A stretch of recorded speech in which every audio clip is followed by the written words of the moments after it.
लश्कर भी तुम्हारा है, सरदार भी तुम्हारा है। तुम झूठ को सच लिखो तो अखबार भी तुम्हारा है। इस दौर के फरियादी जाएं तो कहाँ जाएं, क्योंकि यहाँ कानून भी तुम्हारा है और दरबार भी तुम्हारा है। नमस्कार, मैं हूं पवन कुमार और आप देखना शुरू कर चुके हैं NIN बुलेटिन। भारत को आज़ाद हुए आज 75 वर्ष हो गए हैं। आखिर 200 सालों तक अंग्रेजों की गुलामी के बाद 1947 को आज़ादी जो मिली थी, देश की आज़ादी के लिए ना जाने कितने लोगों ने अपना जीवन कुर्बान कर दिया। इस देश को आज़ाद कराने में सभी जाति, धर्म, संप्रदाय, लिंग और भाषा के लोग शहीद हुए हैं। बहुजनों, आदिवासियों में से भी कई सारे नाम जैसे बिरसा मुंडा, माता दीन भंगी, उधम सिंह, झलकारी बाई आदि अनेक शहीदों के नाम गिनाए जा सकते हैं।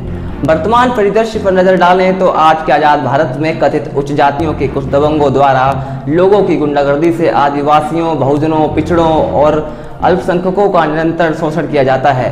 उन पर अत्याचार किए जाते हैं, उनसे भेदभाव और छुआछूत जैसी घृणित बातों से अपमानित किया जाता है।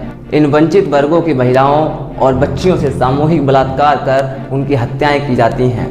हम हाथरस कांड और हाल ही में देश की राजधानी दिल्ली में 9 साल की गुड़िया के साथ हुई हैवानियत को क्या भूल सकते हैं? अधिकतर लोग कहेंगे कि कभी नहीं।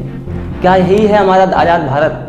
आज़ादी के 75 सालों बाद देश जिस मुकाम पर पहुंचा है, देश का आमजन और ख़ासतौर से बहुजन जिस तरह का दयनीय जीवन जी रहे हैं, क्या इसे ही हम सबका विकास कहेंगे? ये सही है कि देश ने तकनीकी तौर पर तरक्की की है, पर राजनीतिक, सामाजिक और आर्थिक तौर पर देश का एक बड़ा बहुजनों का तबका आज भी बहुत पिछड़ा हुआ दिखाई देता है। प्रधानमंत्री लाल किले की प्राचीर से बताएंगे कि इन 75 वर्षों की आज़ादी में देश ने कितनी तरक्की की। उनके मन की बात ही जन की बात होती है। कम से कम प्रधानमंत्री तो ऐसा ही मानते हैं। वह अपनी सरकार की उपलब्धियां गिनाने लग जाते हैं। किसान सम्मान निधि की 9वीं किस्त के तहत 9.75 करोड़ से अधिक लाभार्थी किसान परिवारों को 19,500 करोड़ रुपए से ज़्यादा की धनराशि ट्रांसफर की गई है। इसका जिक्र करते हुए वे खुद को किसानों का मसीहा साबित करना चाहते हैं और देश के कुछ भोले भाले लोग प्रधानमंत्री के मुख से ये शब्द सुनकर मेरे देश की धरती सोना उगले बस यही गाना गुनगुनाने लग जाते हैं।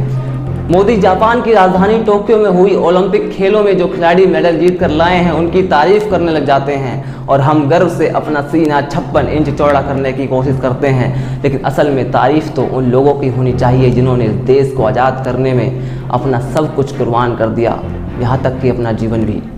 हो सकता है वे देश के शहीदों को याद करने की परंपरा को भी निभा दें और हम भावुक होकर गाने लगें, ए मेरे वतन के लोगों जरा आँख में भर लो पानी। पर अंत में वे जनता की आंखों पर ऐसा जादुई चश्मा लगाएंगे कि उसे खुशहाल भारत के अलावा और कुछ दिखाई नहीं देगा। जैसे सावन के अंधे को हरा ही हरा सूझता है, चारों ओर हरियाली, चारों ओर खुशहाली। पर कुछ सयाने लोग ये जादुई चश्मा पहनने से इनकार करते हैं और यथार्थवादी होकर गालिब का शहर कहते हैं। हमें मालूम है जन्नत की हकीकत, लेकिन दिल को बहलाने के लिए गालिब ये ख्याल अच्छा है। कुछ अदम गोंडवी टाइप लोग ये भी कहने से नहीं चूकते, 100 में 70 आदमी फिलहाल जब नाशाद हैं, दिल पर रख कर हाथ कहिए देश क्या आज़ाद है। आज़ादी पर व्यंग करता हुआ कवि तो यहाँ तक कहता है कि एक आदमी भूखा नंगा देख रहा है आज तिरंगा, उसे देखने की आज़ादी। हमारे देश में लोकतंत्र है, मीडिया इसका चौथा स्तंभ है, पर वर्तमान में मीडिया घराने और सरकार की साठगांठ के कारण मीडिया भी सरकार की भाषा बोलने लगती है, जिसे मेन स्ट्रीम मीडिया कहा जाता है। वह सरकार की हाँ में हाँ मिलाने लगती है। ऐसे में छोटे स्तर के अखबार, न्यूज़ पोर्टल, पत्रिकाएं और सोशल मीडिया ही लोकतंत्र के चौथे स्तंभ की भूमिका निभाते हैं। ये मन की बात नहीं बल्कि जन की बात करते हैं। न्यायपालिका को लोकतंत्र का तीसरा स्तंभ माना जाता है। हालांकि इस पर भी सरकार का दबाव होता है, पर यह सरकार के अधीन नहीं बल्कि स्वायत्त, यानी जो किसी के अंदर नहीं बल्कि इस पर अपना ही अधिकार होता है, ऐसी संस्था होती है। इसलिए कभी कभी सुप्रीम कोर्ट और हाई कोर्ट सरकार के पक्ष में बोलते हैं तो कभी आमजन के फेवर में।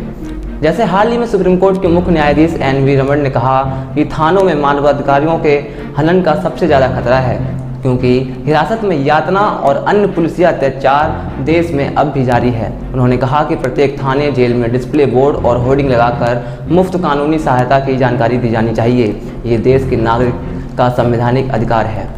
आमजन और खासतौर से गरीब और बहुजन पुलिस थाने और कोर्ट कचहरी के चक्कर लगाने से बचना चाहते हैं, क्योंकि पुलिस थाने में उन्हें शारीरिक और मानसिक प्रताड़ना के अलावा कुछ नहीं मिलता। न्याय तो बहुत दूर की बात है, मगर मामला जब तूल पकड़ लेता है तो कार्रवाई होती है, नहीं तो यूं ही मामले को दबा दिया जाता है।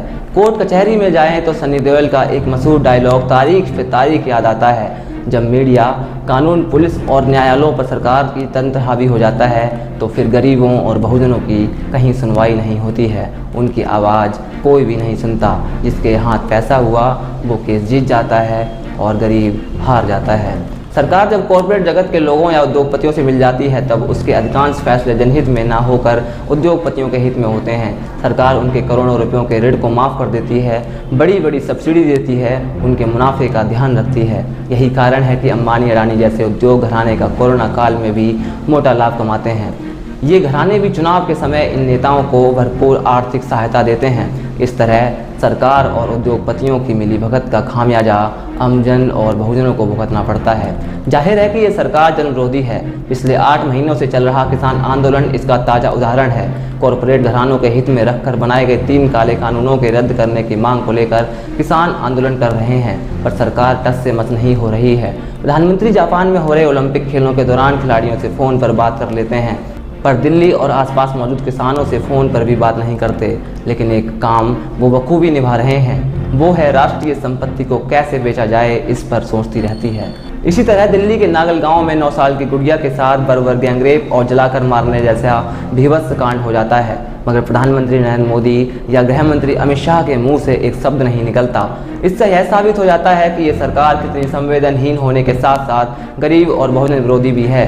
इस देश में हिंदू, मुसलमान, सिख, ईसाई, बौद्ध, जैन और ना जाने कितने ही धर्म संप्रदाय के लोग रहते हैं, मगर वर्तमान सरकार इसे हिंदू राष्ट्र बनाना चाहती है। इससे देश का सांप्रदायिक सौहार्द बिगड़ता है। इस सरकार के समर्थक मुसलमानों से घृणा करते हैं, उनके प्रति अपमानजनक शब्दों का इस्तेमाल करते हैं, बात बात में उनको पाकिस्तान जाने को और जय श्री राम का नारा लगाने को कहते हैं, लोगों की धार्मिक भावनाओं को भड़काकर सांप्रदायिक दंगे करवाते हैं। साल 2002 में हुए गुजरात दंगों और 2020 में दिल्ली दंगों को लोग भूले नहीं हैं। यह सरकार फांसीवादी सोच की सरकार है। यहाँ के लोग क्या खाएं, क्या ना खाएं, क्या पहने और क्या ना पहने, किससे प्रेम करें और किससे ना करें, सब कुछ ये सरकार डिसाइड करना चाहती है। यह संवैधानिक मूल्यों के खिलाफ जाकर लोगों की निजता पर हमला है। जबकि हमारा देश विभिन्न संस्कृतियों का संगम है, यहाँ अनेकों प्रकार की विविधता है।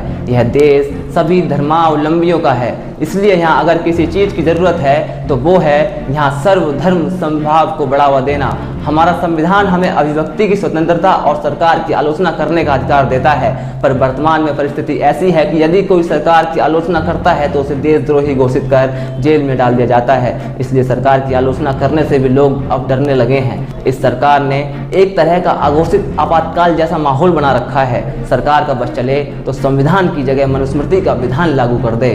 कह सकते हैं कि लोकतंत्र में यह सरकार तानाशाही सरकार है। यह सरकार citizenship amendment act CAA, national population registered NPR और national registered of citizenship NRC जैसे जनविरोधी कानून लाती है। यही कारण है कि मुस्लिम महिलाओं को शाहीन बाग और किसानों को किसान आंदोलन करना पड़ता है। वरिष्ठ स्वतंत्रता सेनानी डॉक्टर जी पारिक ने ठीक ही कहा है कि हमारा देश हर मोर्चे पर एक गहरे संकट का सामना कर रहा है, क्योंकि वही ताकतें जो हमारे स्वतंत्रता संग्राम के किनारे खड़ी थीं आज हम पर शासन कर रही हैं। ये फांसीवादी सांप्रदायिक ताकतें जनता को बांटती हैं और जनता का ध्रुवीकरण करती हैं।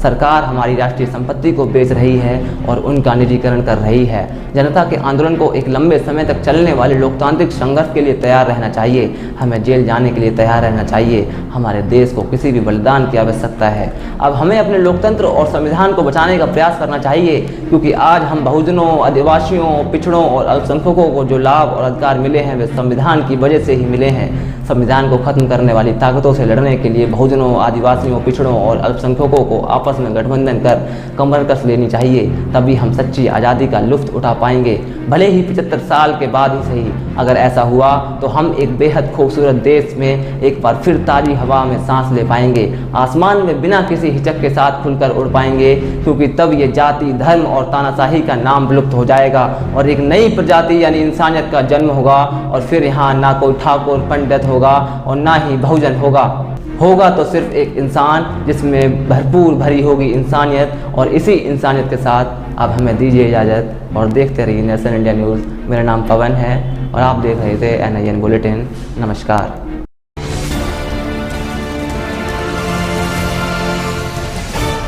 Please subscribe and don't forget to press the bell icon to get notified whenever we upload a new video.